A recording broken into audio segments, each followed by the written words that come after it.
home building and remodeling show. Let's go.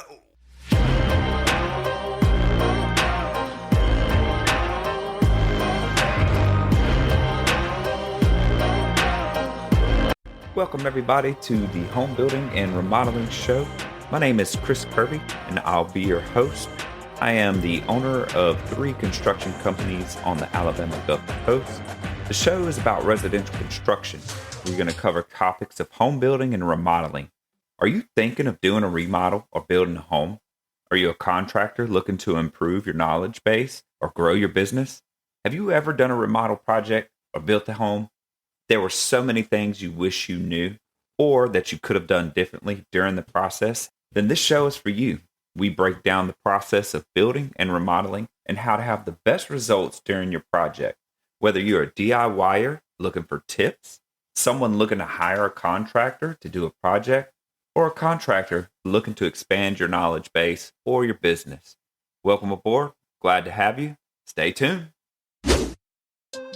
We kick off the show with my thoughts on home building and remodeling. I'll share best practices and talk about some of our experiences in business and out in the field. These shared thoughts and lessons learned are meant to help you on your very own journey. Let's go. Contractor that tells the client they can get started in a week or 2 weeks without understanding the material needs of the job. They just want to win the job.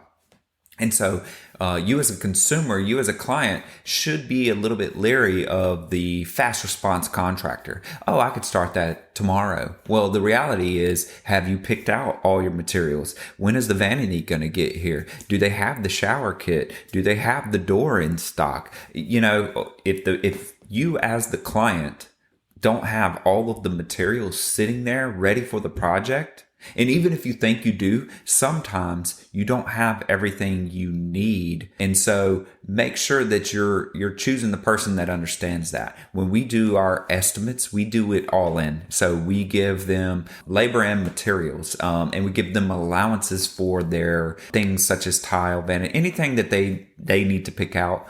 We put an allowance, and we do that on a good, better, best system. And that conversation is had between our estimator and the client. We understand your needs. We understand what type of a look you're going for. And so we're going to base that good, better, best on that conversation. And usually we're going to put you right down the middle on your allowance items. What that does, it gives you a total budget for the project. Sometimes we may lose a job because the client thinks, well, you bid, let's just say $10,000 on a bathroom remodel, and this other client was $2,500. So there's such a large difference in contract price that initially, of course, they're going to say, well, $2,500 makes way more sense. But let's look at that contract. It's labor only. The client has to pick out and pay for everything.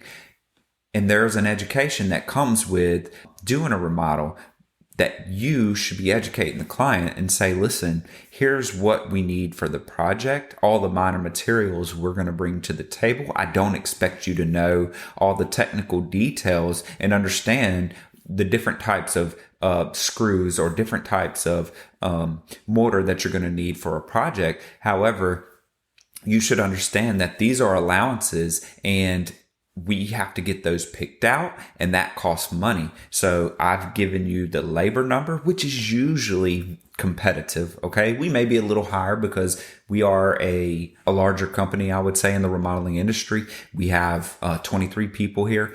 So, you know, we do have maybe a higher labor number. However, our cost for materials is relative, right? The same vanity that the person who did the labor only bid that you're getting or you're picking out and paying for is the same vanity you could have got through us with a contractor's discount. And so sometimes the client is actually losing money going with the labor only number because here's the thing, they have to now take time out of their day to shop these different allowance items. And most of the time the contractor gets a discount. So like I know for us, our company, we do get at most local vendors and even the national vendors, big box stores, we get a discounted price. We get a contractor's discount or a builder's discount. And so what ends up happening is the client goes with the labor only number and then has to take on the burden of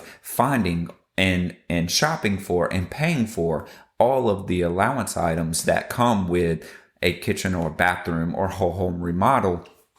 And they're not informed on the process. And sometimes they think, well, your price was so high that I'm going to go with the lower guy. And even if I pay a little more for all the material side, I'm still better off, when in fact, that's just not the case. You got to look at what it takes to complete a remodel project. And so part of what our estimator does when he goes out to estimate a project is he gives them an idea of the full scope of work and what all is involved.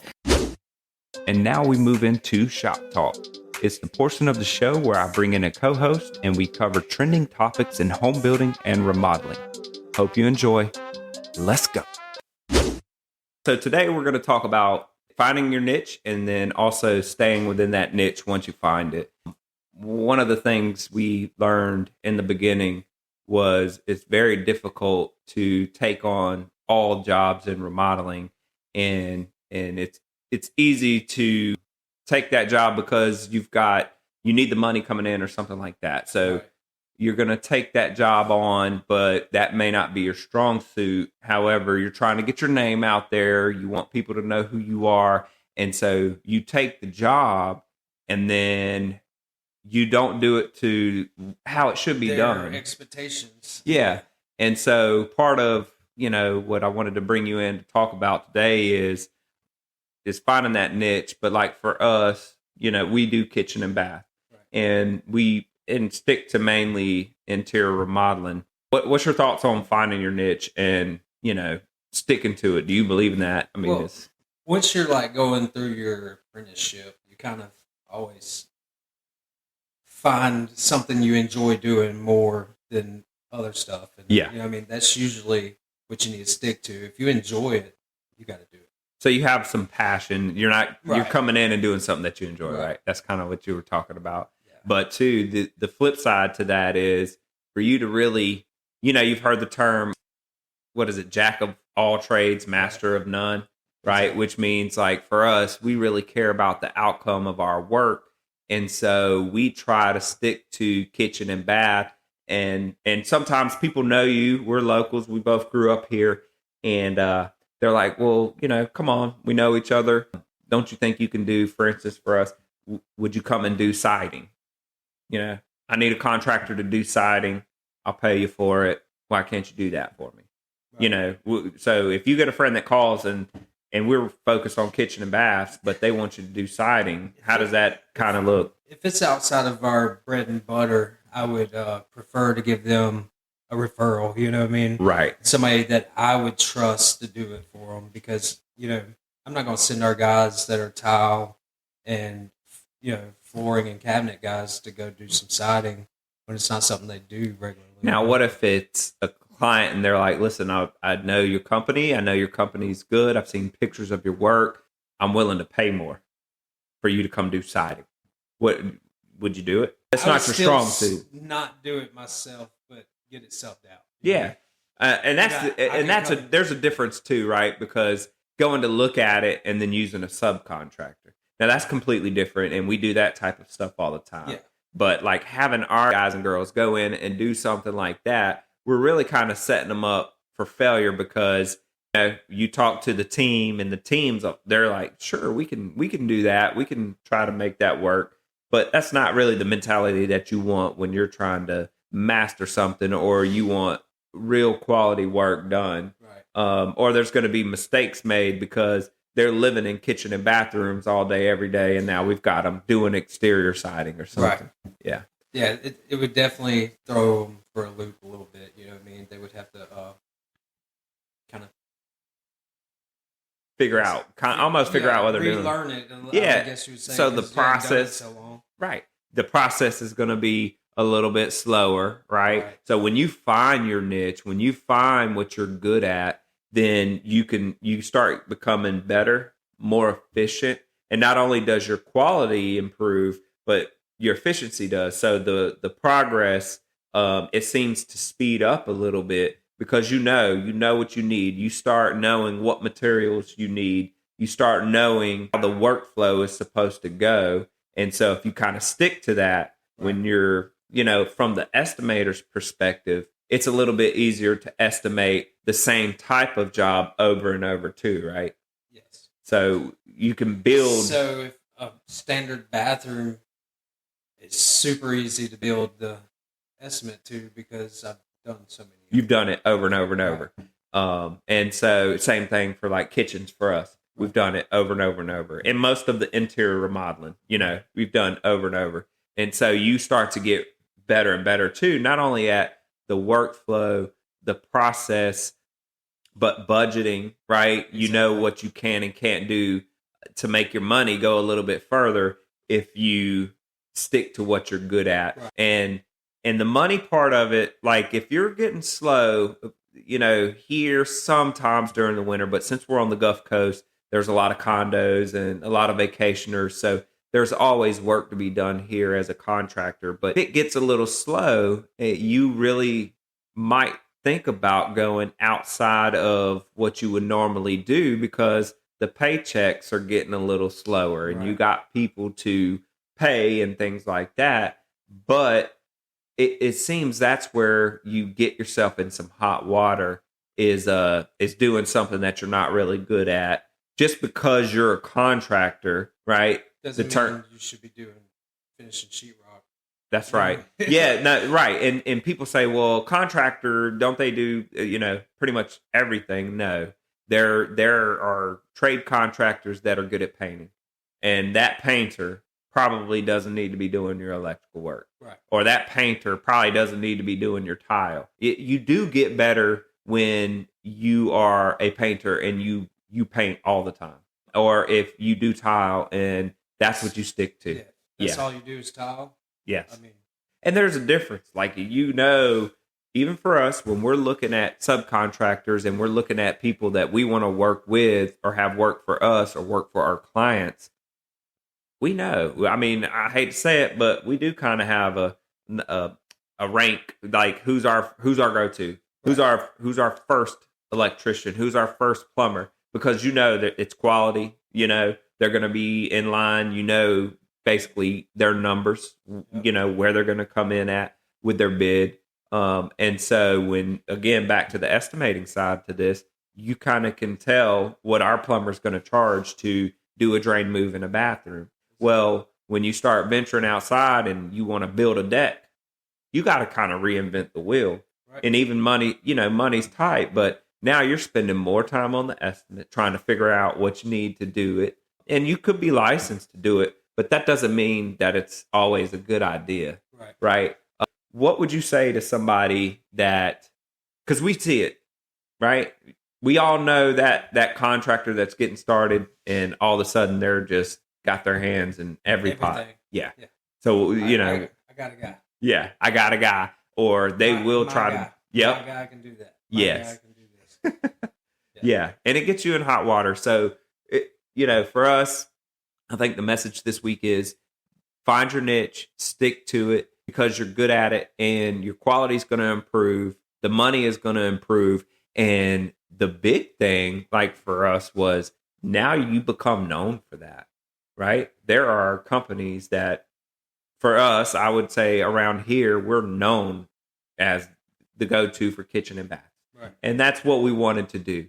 And so the more kitchen and bathrooms that we do, the more we become known, the more pictures you have to post, all of that stuff. And then you're getting more calls just for that, and you can perfect that. It's all about, becoming known for a certain type of contracting, being the go-to for that, and then making sure that you're not getting yourself in a situation where you can end up doing a bad job, and not meeting the client's expectations. In the long run, it's going to cost you more money because then you got to actually pay somebody to come fix the stuff that you can't get right. Yep, I agree. So our message this week, again, find your niche, pick your niche, stay in your niche, And once you find it, keep it, and don't venture too far outside of it unless you're growing.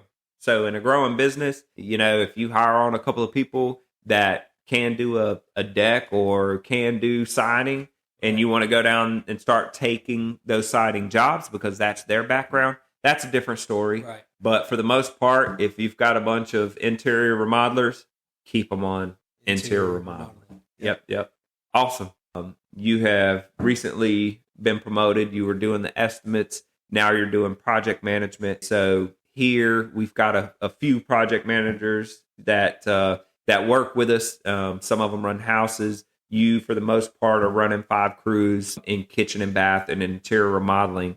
Can you speak on some perspective about being a project manager? It's a lot different than it looks from the outside, for sure. So what was your day like today, coming in being the project manager on Monday? Well, it was kind of crazy right off the get go. Everybody trying to figure out what they needed to start for the week, and then I don't know, the phone calls just never stopped all day long. Yeah.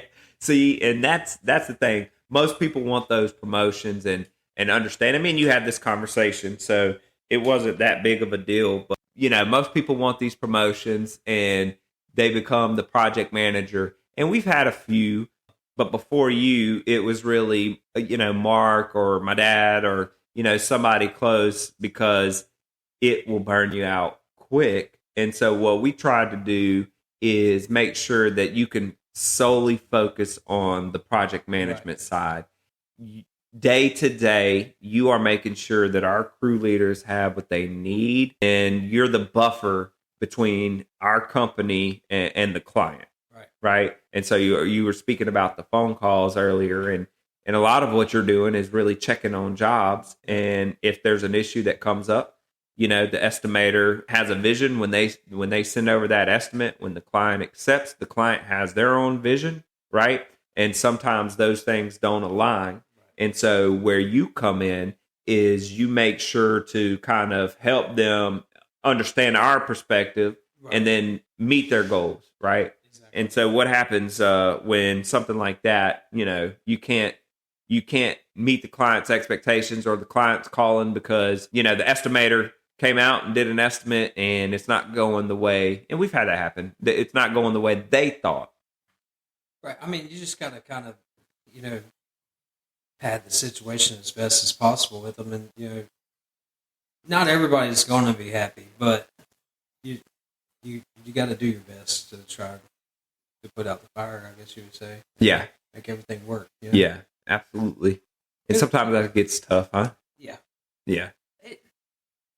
It just depends, really. You know what I mean? Because, well, they're all people. About 80% of it's going to go okay, but then you got the other 20 that, it's kind of hit or miss. Yeah. And then you got the 2%ers that it's just... You're never going to meet their expectations. No. And no matter what kind of plans and drawings or whatever you want to have that they signed a contract for, that they see, it still isn't quite hitting the mark. You can't please everybody. And we've had scenarios, and they're few and far between, but it still happens. You learn and grow from these, but you cannot please every client. Now we're going to move into the portion of the show where we talk interior design. We're going to bring in an interior designer, and we're going to talk trending design and products. Hope you enjoy. Let's go.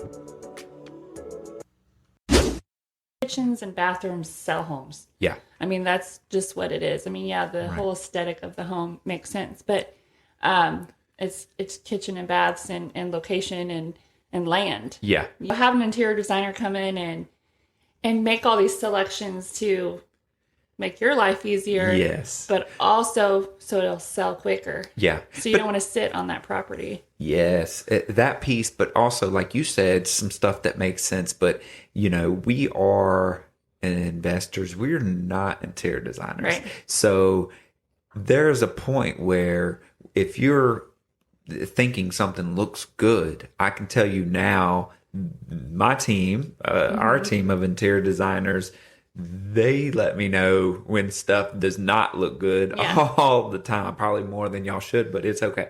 But no, so that is another benefit to it, though, that as an investor, you may make the wrong choice. You may make the wrong selection that doesn't make sense. It makes sense to you because you're an investor. You're looking at properties. You may have some experience in flipping and stuff. So you know some basics, but having a professional design, help with layout, help with selections and putting the right stuff in the house, even as a realtor, it's going to go further because what you envision for the comps, the investor has to make that align with the design of the home, right? So when you're running comps, it's the after repair value. Well, the after repair value is based on comparable homes in the area.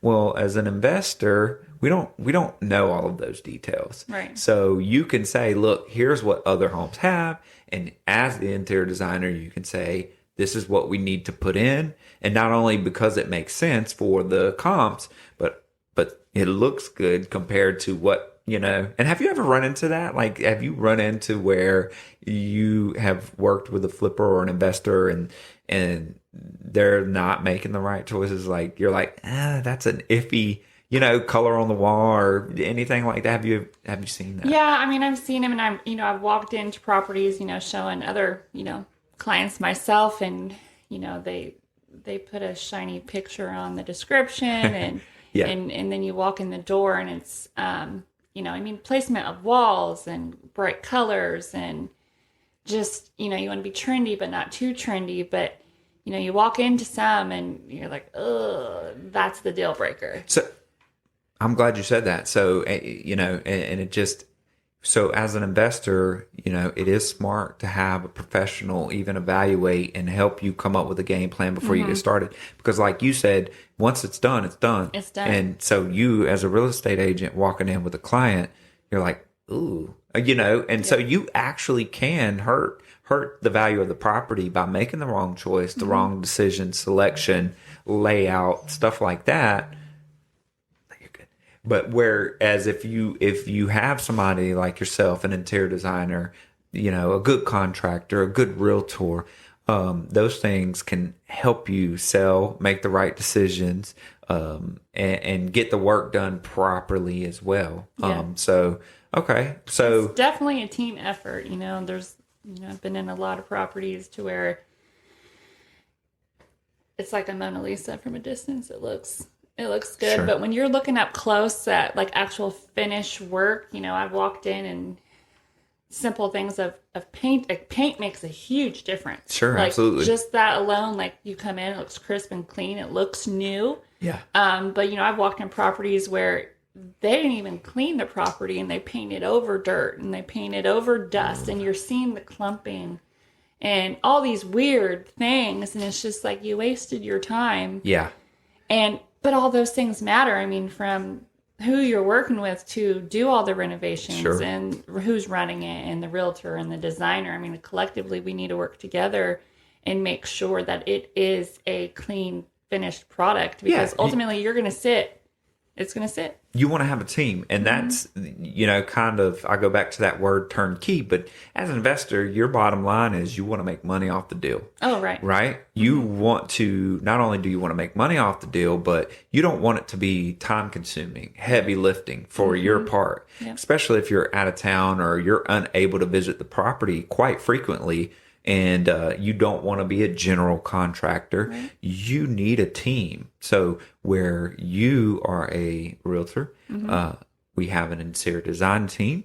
We have a construction team, right? We have engineers, and we have just people that can make the entire deal possible, and putting all of the pieces together in the beginning, putting everybody in the room at the same time up front to talk through that, right? Because it's important the vision needs to be there, but like the realtor is the start of that vision, because what the comps look like. Right. And so you can say, here is what needs to be done. And then the designer says, okay, now I know what needs to be done.